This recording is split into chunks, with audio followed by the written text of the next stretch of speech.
continuar con lo que es la fase de las clasificaciones de shock.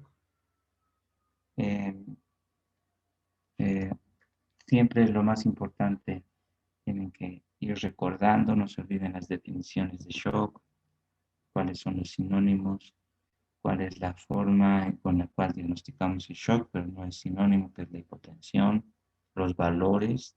Todo paciente con sistólica menos de 90 está choqueado.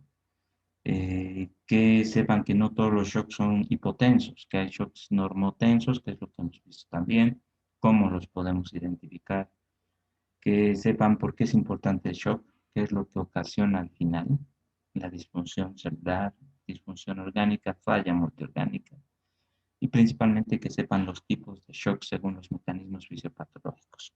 Una vez que diagnostiquen el shock, es sencillo poder encontrar cuál es la causa del mismo, conociendo los 5 tipos de shock que hemos visto. Disminuye precarga, disminuye contractibilidad, aumenta poscarga, disminuye resistencia vascular sistémica o restringe el llenado ventricular. Cualquiera de esas causas va a ser la causa por la cual nuestro paciente esté hipotenso. Las causas más frecuentes son el hipovolémico, sea hemorrágico o no sea hemorrágico, y el distributivo, el que aumenta la resistencia vascular sistémica, el que produce vasodilatación. Y ahí veremos al séptico, que es uno de los más importantes, el anafiláctico, y ocasionalmente también hay causas de shock neurogénico, que son distributivos también. El Chagas, cardiogénico crónico, shock cardiogénico cardiogénico en las etapas crónicas de Chagas, cuando ya no tiene la capacidad suficiente de mantener una adecuada contracción, disminución de la contractibilidad, va a producir shock cardiogénico. Y los infartos, que ahora cada vez son más frecuentes por el estilo de vida que tenemos. El infarto agudo del miocardio va a ser inicio súbito, un shock agudo por disminución de la contractibilidad. Bueno, voy a volver a hablar de esta clasificación para que quede clara. Hemos hablado de 3 tipos de clasificaciones que vamos a ver en el tema de shock. El primero de ellos es una clasificación clínica. El shock se clasifica en compensado, descompensado e irreversible. El descompensado es el que hasta ahora hemos visto, hipotenso. Ya está descompensado, no tiene mecanismos de compensación suficientes. Estuvo seguramente normotenso, pero ahora ya no tiene los mecanismos que han mantenido su presión dentro de rangos normales. El irreversible es aquel paciente que es más un diagnóstico que lo vamos a realizar una vez que veamos que no existe una respuesta. Muchas veces diagnostican un shock y lo que esperamos es que esté en una etapa descompensada, pero que no sea irreversible. Y lo iremos viendo en el transcurso de 24, 48 horas, cuando veamos que el paciente mejora o simplemente se estabiliza y luego sigue el curso eh, de la disfunción y la falla. Del compensado, era aquí donde tenemos que diagnosticar al shock compensado, al normotenso. Es aquel normotenso.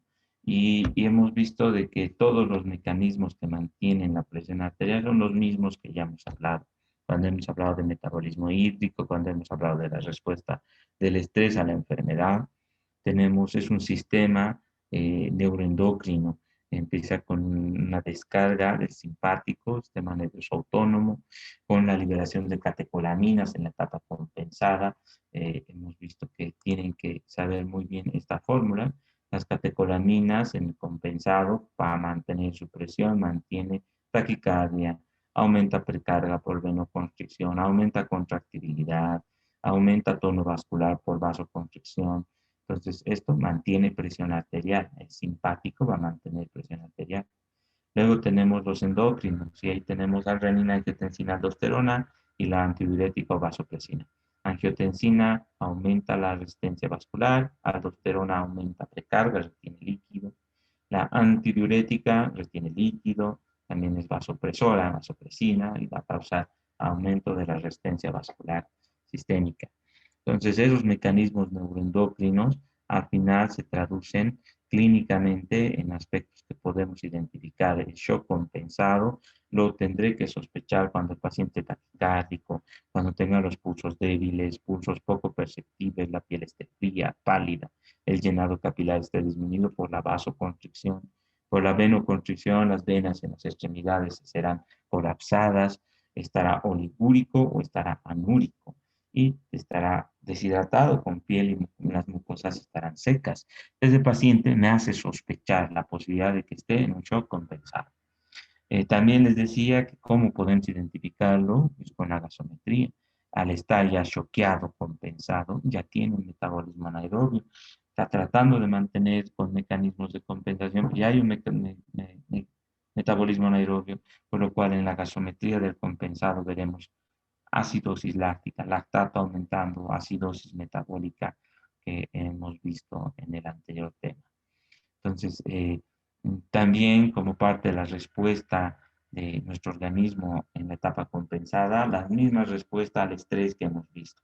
Recuerdan la liberación de hormonas que aumentan la glucosa en sangre, ¿no? El cortisol, la catecolamina, la hormona de crecimiento, la disminución de la secreción de glutano, todo para que haya buena cantidad de oxígeno y buena cantidad de glucosa para que mis células produzcan energía de manera efectiva. Aumentan mi glucosa, aumentan mis leucocitos, todo como una respuesta metabólica al estrés, que también es un tipo de estrés. Bueno, entonces, ya saben, ¿cómo diagnosticamos al compensado? Siempre la sospecha. La sospecha es importante. Si conocen los tipos de shock, entonces van a poder sospechar de un tipo de shock en algún paciente. Si ven a un quemado, pensarán que puede ser un shock hipovolémico. Si ven a un paciente que ha sufrido un trauma, puede ser un shock hipovolémico. Y si es un trauma de tórax, puede ser un neumotórax o puede ser un taponamiento. Si es un paciente con un cardíaco o que tenía antecedentes de Chagas, puede ser un shock cardiogénico. Y tendré que pensar en la posibilidad de shock y tendré que ver si está compensado, buscando estos mecanismos de compensación. Si es que la presión no está disminuida, si la presión está disminuida, ya el paciente está choqueado y está descompensado. Entonces no necesito buscar estos mecanismos que seguramente ya fueron superados y por eso el paciente está hipotenso. Esta clasificación es la que hemos visto también de la microcirculación. Hemos dividido la micro y la macrocirculación. La macrocirculación es la que tiene una regulación sistémica. ¿De quién depende que llegue la sangre hasta este extremo? De la presión arterial. Y la microcirculación tiene una regulación local. ¿De quién depende que el flujo de sangre ingrese a los tejidos, a las células aquí? Si necesita, abra más capilares de las células endoteliales. Estas células endoteliales tienen una regulación local y hacen un tipo de sensado río abajo, que significa que pueden determinar sus necesidades y pueden producir reclutamiento capilar o desreclutamiento capilar según sus necesidades. La presión arterial es el indicador que usamos para el shock, pero si se dan cuenta, solo garantiza este extremo, no vemos esta parte de la microcirculación, que es la etapa final.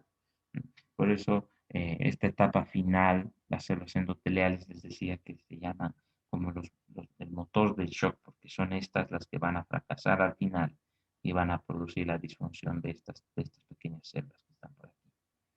Entonces, ¿cómo se clasifica según la microcirculación del shock? En 4 tipos. Si vemos aquí la microcirculación, un extremo la arteria terminal, presión arterial, la microcirculación capilar, extremo arterial, capilar, extremo venoso, con sus esfínteres, y la vénula. Hasta aquí, presión arterial. Todo esto, regulación local, células endoteliales. Capilares que se reclutan y se desreclutan, se abren y se cierran, según las necesidades de llevar más sangre y oxígeno, nutrientes. La fase 1 es la etapa inicial, se ve en la microcirculación periférica, piel, tejido muscular, y es una etapa de compensación, se llama de vasoconstricción anóxica isquémica. Es esa etapa en la cual los tejidos que no requieren tener flujos constantes, porque necesitamos un flujo de sangre para otros órganos más importantes, nos van a sufrir vasoconstricción. Al sufrir vasoconstricción, la sangre que estaba llegando y llenando los capilares se va a desviar a la circulación central, donde es más necesario. Esta vasoconstricción va a ocasionar que estas células estén o permanezcan durante un determinado tiempo sin flujo de sangre, en isquemia y además en hipoxia, en anoxia. No va a haber oxígeno, no va a haber flujo de sangre. pero está llevando sangre, mantiene presión, está llevando sangre a los otros órganos que son más importantes. Esta es una primera etapa. La segunda etapa, cuando no se corrige el shock, estos tejidos que han estado en vasoconstricción por el acúmulo de lactato, de hidrogeniones aquí, porque no había sangre, no había oxígeno, son un potente estímulo vasodilatador. Y al ser un estímulo vasodilatador, lo que va a causar es una segunda fase que es de expresión del espacio vascular. Es una fase de vasodilatación exagerada. Estaba en vasoconstricción y de repente la acidez, la falta de oxígeno, de flujo de sangre, va a ser vasodilatación. Se van a reclutar todos los capilares, exageradamente va a haber una vasodilatación y la sangre que estaba yendo a la circulación, de repente se va a empezar a entrar a la microcirculación de estos tejidos y la presión aquí en la segunda fase va a caer. Pues aquí ya es una etapa descompensada, según la microcirculación, es la fase 2 por la vasodilatación exagerada cuando no hemos podido corregir la causa del shock y este tejido que estaba isquémico por vasoconstricción ya no lo puede estar más y se produce una vasodilatación. La fase 3, que es la fase de coagulación intravascular, la acidez, el pH, el ácido láctico, la rémora de sangre que se ha producido por la vasodilatación en estos capilares que se han dilatado, va a haber una rémora de sangre aquí y eso va a facilitar que haya coagulación intravascular diseminada. Se forman pequeños coágulos en diferentes capilares, van a ocluir estos capilares y distalmente esas células ya no van a tener flujo de sangre, porque se está empezando a obstruir los caminos de los capilares. La fase 4 ya es el shock irreversible. En esta fase ya no van a ser suficientes estas células que ya se han obstruido sus capilares, simplemente ya no tienen cómo producir energía, entran en el metabolismo anaerobio, hacen necrosis y apoptosis programada. Entonces, tenemos entonces las 4 fases de la microcirculación. La fase 1, que es de compensación, vasoconstricción, es momentánea, tenemos que corregir el shock. Si de repente no la ubicamos, no la diagnosticamos, va a entrar una segunda fase de vasodilatación exagerada, hipotensión, y la tercera fase ya empieza a estar irreversible, la formación de coágulos, trombos en diferentes partes de la microcirculación, y esas células ya no van a recibir oxígeno, ni van a producir metabolismo con oxígeno, ni buena cantidad de energía. Y el choque irreversible, que ya son células irreversiblemente dañadas y que van a programarse a morir o simplemente van a sufrir necrosis inmediata. Entonces, esa es la clasificación de la microcirculación. Entonces, ahora veremos la clasificación de la muerte celular, las fases según Trump. Entonces, estamos viendo hasta este extremo. ¿Qué pasa con estas células que se han tapado sus capilares por coagulación intravascular? ¿Qué es lo que va a ocasionar? La deficiencia en la disponibilidad de oxígeno en la mitocondria va a causar una serie de efectos relacionados con la reducción de energía, como sabemos. Estas fases de Trump son 7. La 1, 2 y 3 son fases reversibles y la 4 ya empieza a ser irreversible. 5, 6 y 7 es necrosis y apoptosis celular. ¿Hasta dónde podemos corregir el daño celular? Hasta estas 3 fases. Y en esta cuarta fase ya hay un evento índice, un evento específico con el cual esta célula se va simplemente va a sufrir necrosis o va a sufrir apoptosis para luego destruirse. Entonces, a partir del 4 ya es irreversible.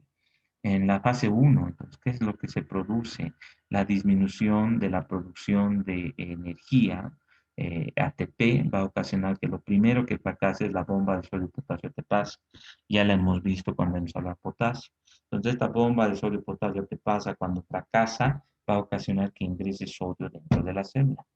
Y al ingresar sodio dentro de la célula, ustedes ya saben que el sodio es una sustancia osmolar.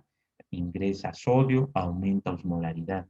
Si ingresa sodio, ingresa también agua, porque está aumentando su osmolaridad celular. Va a ingresar agua y esta célula en la fase 2, 3 va a haber un edema celular. Esta célula se va a edematizar por la falla de la bomba de sodio potasio ATPasa que necesitaba de energía para mantener su función. Entonces va a empezar a edematizar. En la fase 1 lo que se produce es un apelotonamiento de la cromatina a nivel nuclear, a nivel del núcleo de las células, y la fase 2 y 3 es la falla de este proceso, de esta bomba al sodio de potasio te pasa y facilita el edema celular. Y la fase 4 es el ingreso del calcio, y este es el evento en el cual esta célula ya es la consecuencia más letal que va a tener, ¿no? Esto va a ser catastrófico para la supervivencia celular. Ingresa calcio de forma masiva, se satura la calmodulina, forma un complejo que es calcio-calmodulina, que va a producir efectos nocivos. Activa enzimas fosfolipasas que hidrolizan fosfolípidos de la membrana, altera el esqueleto celular, aumentan las vesículas autofágicas. Esta célula se va a necrosar, va a terminar un desenlace letal esa célula, o se va a programar para tener apoptosis eventualmente. Entonces, esta es la fase que determina el daño celular, la disfunción. ¿Sí? Entonces, son las tres clasificaciones del shock que vamos a ver. Según la clasificación clínica, compensado, descompensado, irreversible, de esta clasificación, cómo identificar el shock normotenso. De la clasificación de según de la microcirculación, la fase 1, 2, 3 y 4. La fase 1, compensación, vasoconstricción. La fase 2, vasodilatación. Fase 3, coagulación intravascular. Fase 4, daño celular. La clasificación de Trump, 7 fases. 1, 2, 3, daño nuclear, poca producción de energía, falla el ATP, se dematiza la célula. 4, ingresa el calcio y se produce el daño celular irreversible. En 5, 6 y 7 hay ya la necrosis celular y la apoptosis. Bueno, entonces esas son las clasificaciones que vamos a ver del shock, las que tienen que conocer. Eh,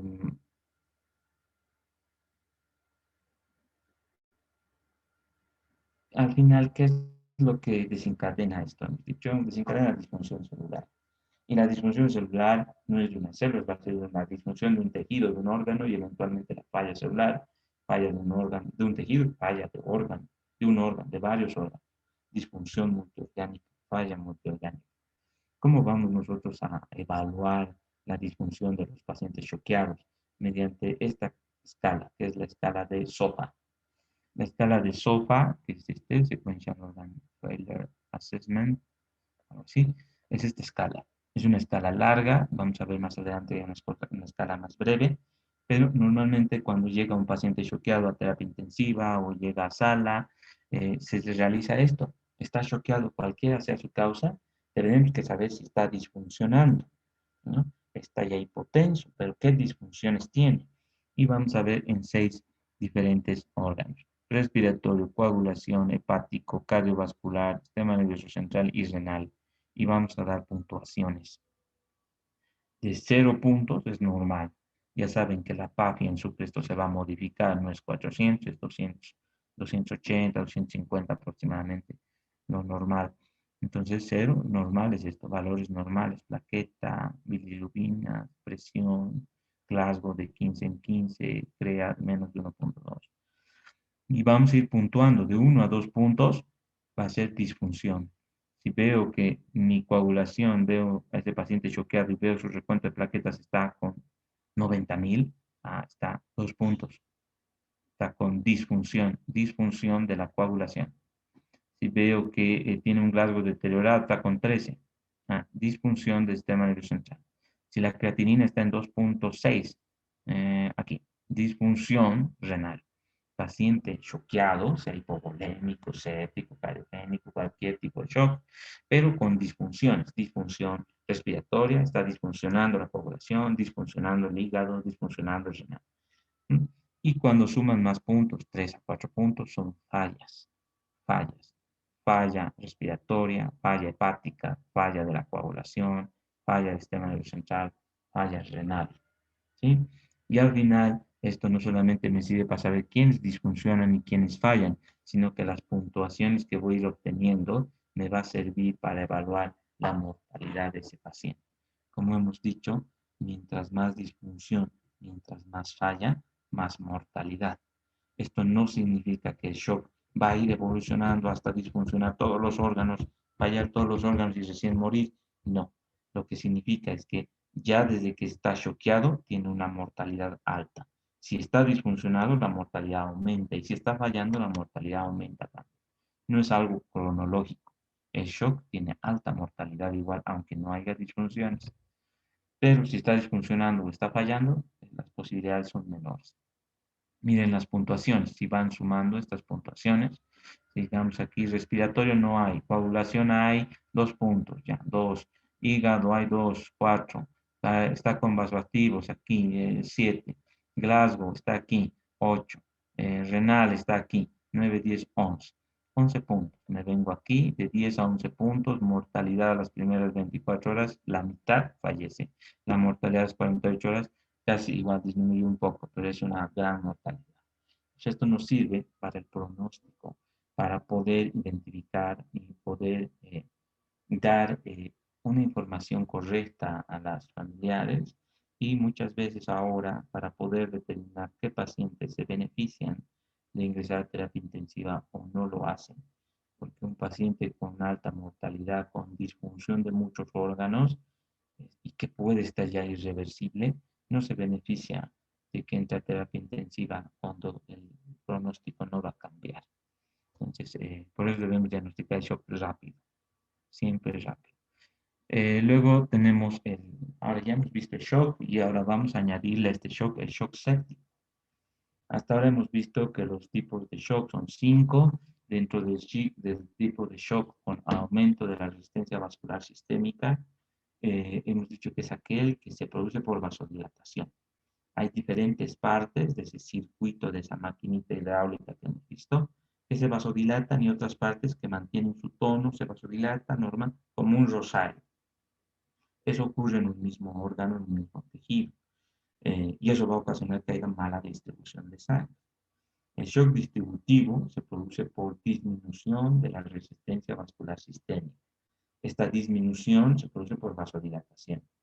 Y la mala distribución porque hay zonas normales y otras zonas no. Dentro del shock distributivo tenemos las que producen vasodilatación. ¿Cuáles? Las que producen vasodilatación por inflamación. Las sustancias inflamatorias producen vasodilatación. Y ahí tenemos al shock séptico y al anafiláctico, los inflamatorios. Los no inflamatorios, distributivo, que produzca vasodilatación, pero no por inflamación, está el neurogénico, porque hemos dicho que es una lesión cervical que va a ocasionar una sección medular que va a ocasionar que predomine el parasimpático. Y al predominar el parasimpático va a haber vasodilatación y bradicardia. Y ese va a ser un shock neurogénico, vasodilatación, no por inflamación, porque predomina el parasimpático. ¿Sí? Y ahora vamos a ver específicamente al shock inflamatorio, al shock séptico. Ya hemos hablado de la inflamación en algún momento. Sabemos que es un proceso complejo, ¿no? Está desencadenado por un agente agresor que ocasiona un daño en la integridad funcional de un organismo. Este agente desencadena una respuesta inflamatoria, que sabemos que es una respuesta benéfica, es algo bueno para nuestro organismo. La fiebre es algo bueno, la inflamación es algo bueno. Tratan de controlar y eliminar esa amenaza. El sepsis es un microorganismo, una bacteria, un virus. Pero muchas veces hemos visto también que la inflamación puede ser desmedida, ¿no? Hemos visto en inflamación había el CIRS, la respuesta inflamatoria sistémica, y hemos visto que el CIRS puede ir al CAS o puede ir al NAS, que era inflamación regulada y recuperación, o inflamación desmedida y más inflamación. Entonces, esa inflamación desmedida, persistente, generalizada, ya sea por un componente propio del paciente, que sean antecedentes genéticos, que sean propios de herencia del paciente, o que sean por el mismo agente agresor, un microorganismo muy virulento, un microorganismo muy resistente, una carga bacteriana o viral alta, van a desencadenar un proceso inflamatorio persistente, generalizado. Cuando esto se produce, va a desencadenar algo que es una inflamación maligna y eso va a ocasionar la sepsis, ¿no? La formación de esas sustancias inflamatorias y eventualmente la vasodilatación sistémica, la disfunción multiorgánica y el fracaso falla multiorgánica. En este tipo de daño por del shock séptico, de esta inflamación, participan mucho los neutrófilos. La activación de los neutrófilos se produce en las primeras etapas, pero cuando es un cuadro séptico se produce algo que es el estallido respiratorio y es un aumento del consumo de oxígeno entre 20 y 50 veces más. No es que consuma oxígeno para producir energía, sino lo consume para poder generar metabolitos tóxicos de oxígeno, que hemos visto que el oxígeno es dañino. Entonces, los neutrófilos se activan y empiezan a producir más oxígeno, consumen oxígeno y producen radicales libres de oxígeno. Estos radicales libres de oxígeno tienen la capacidad de poder destruir esos microorganismos, pero también producen un estrés oxidativo. Cuando el proceso inflamatorio es desmedido, desregulado, los neutrófilos se activan, producen muchos radicales libres de oxígeno, no solamente contienen a los microorganismos, sino que también producen un daño a nuestras propias células. Es lo que en algún momento hemos visto con el COVID. Hemos dicho que la neumonía viral por COVID, al final un paciente no fallece por el COVID, sino fallece por la inflamación, ¿no? Por la inflamación desmedida que ha desencadenado el cuadro viral. Y es lo mismo aquí, ese estrés oxidativo, son esos radicales libres que se liberan, nuestras células tienen sustancias antioxidantes, antioxidantes endógenos, se mantienen en un equilibrio, pero si es que los radicales libres continúan produciéndose, este equilibrio va a ir a favor del daño de nuestras propias células. Y ese daño va a causar un daño irreversible y una lesión celular irreversible. Bueno, entonces, ¿cómo vamos a diagnosticar al shock séptico? Shock ya sabemos que es hipotensión, solo sabemos esa parte. Hipotensión menos de 90 es sistólica y hay shock normotenso. Muy bien. ¿Y cómo vamos a ver al séptico? Para el séptico vamos a utilizar varias clasificaciones. Cada una se ha lanzado en diferentes momentos. La del 2016 es esta sepsis 3 y la hasta el 2000, entre el 92 hasta el 16 se ha mantenido este sepsis 2. Son estudios. Entonces, vamos a utilizar todavía los dos. En la sepsis 2 nos decía que sepsis es SIRS. Ustedes ya saben que SIRS son 4 cosas, ¿no? 2 de estas 4 cosas es respuesta inflamatoria sistémica. Saben que la inflamación no siempre es infección, pero si al SIRS le encontramos un foco de infección, es decir, si tienen un paciente febril taquicárdico, ya hay 2, está en SIRS. Y si además encuentran un foco, preguntan, es una paciente que tiene disuria, la orina está maloliente, tiene infecciones urinarias frecuentes, hay un foco de infección. Entonces eso es SIRS más foco, es sepsis.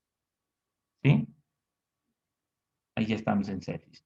Sepsis, ya SIRS más foco, sepsis. Sepsis más la hipotensión, pero hipotensión que responde a líquidos, es decir, le toma la presión, está a 80-50, le pongo una vía, le pongo 1000 de fisiológico, 500 de fisiológico, le vuelvo a tomar la presión a 95-60, ya normalizado. Sepsis severa, hipotensión que responde a líquidos. Y por último, si no responde al líquido que le han dado, sigue hipotenso, a eso ya es shock. Sistólicamente 90 es shock. ¿Sí? Entonces, esta clasificación es la forma más sencilla con la cual ustedes pueden diagnosticar sepsis, shock séptico. Sepsis, SIRS más foco. Sepsis severa, sepsis más hipotensión que responde al líquido. Shock séptico, no responde al líquido. Sigue hipotenso, van a estar vasoactivos. ¿Sí? Y por último, la sepsis 3, que es del 2016, y seguramente va a modificar, hay una sepsis 4 que está modificando desde el 2016, que ya no utiliza SIRS. Lo voy a explicar mejor en la siguiente clase, esta parte. Vamos a quedar aquí con esta clasificación. Tienen que saber bien esto. SIRS más foco, sepsis. Sepsis más hipotensión que responde a volumen, sepsis severa. No responde a volumen, le pasan 1000, 1500, sigue hipotenso, es shock séptico, no responde a volumen. Vamos a quedar aquí. Muchas gracias por participar. Nos vemos el próximo día viernes. No, jueves. Hasta Gracias a luego. todos.